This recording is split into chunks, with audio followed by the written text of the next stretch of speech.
Tony probably said this earlier, but any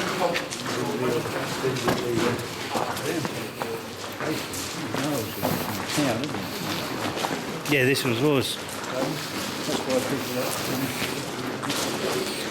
Got a little bit of rot, haven't they? Taken to Starter and Jeff. Yeah, no, it's at the front. There's another one. There's Nanda's shelter. So, just some background in terms of the area tolerated up in Ramsgate. During the First World War, Ramsgate was bombed by German airships and fixed-wing aircraft. The worst time was the summer of 1917, when over a 12-week campaign, German aircraft flying from occupied Belgium attacked coastal towns in southeast England, and 400 people were killed. And that included 28 people killed in Ramsgate from 28 bombs that had been dropped. It caused quite an outcry, because it was the first time really in our history that warfare had been brought to a civilian population. Now, there have always been caves and tunnels under Ramsgate, and people could shelter in those in basements.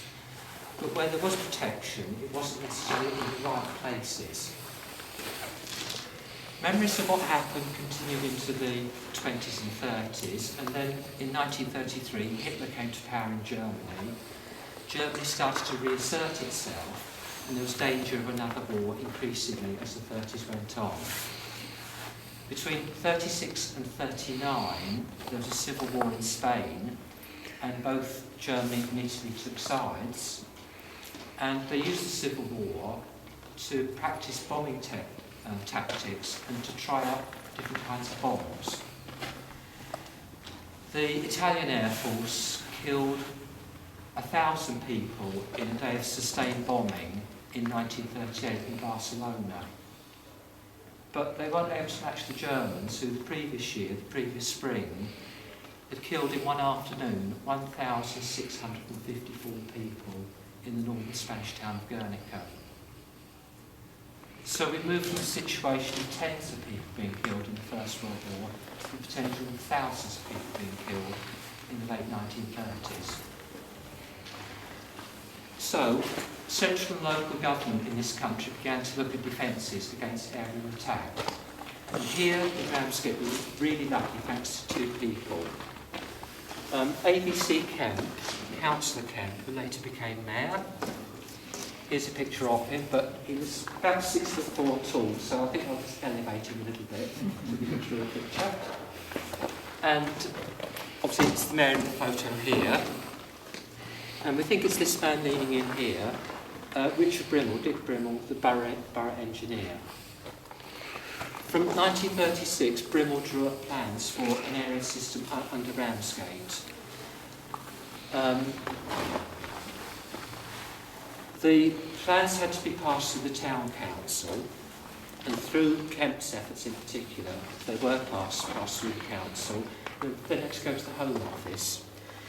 Well, Councillor Kemp became mayor in 1938, and he said if he was mayor, he'd look the part. So you would be seen around town with the top hat, chain of office, frock coat and so on. The top hat mayor, ABC Kemp. Thanks to Kemp's efforts and Kemp's persistence and the strength of Brimmel's plans, probably their cheapness as well, relative cheapness, with the third attempt through the Home Office, the plans were passed. And the different attempts corresponded with a worsening situation in Europe. The first attempt with Nazi Germany taking over Austria.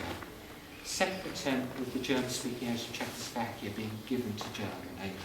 And the third and successful attempt, March 1939, when Germany took over the rest of Czechoslovakia and war seemed inevitable.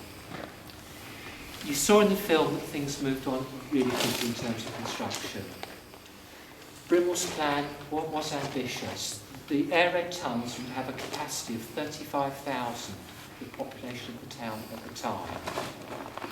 There would be 3¼ miles of new tunnels from the West Cliff, here, on the East Cliff.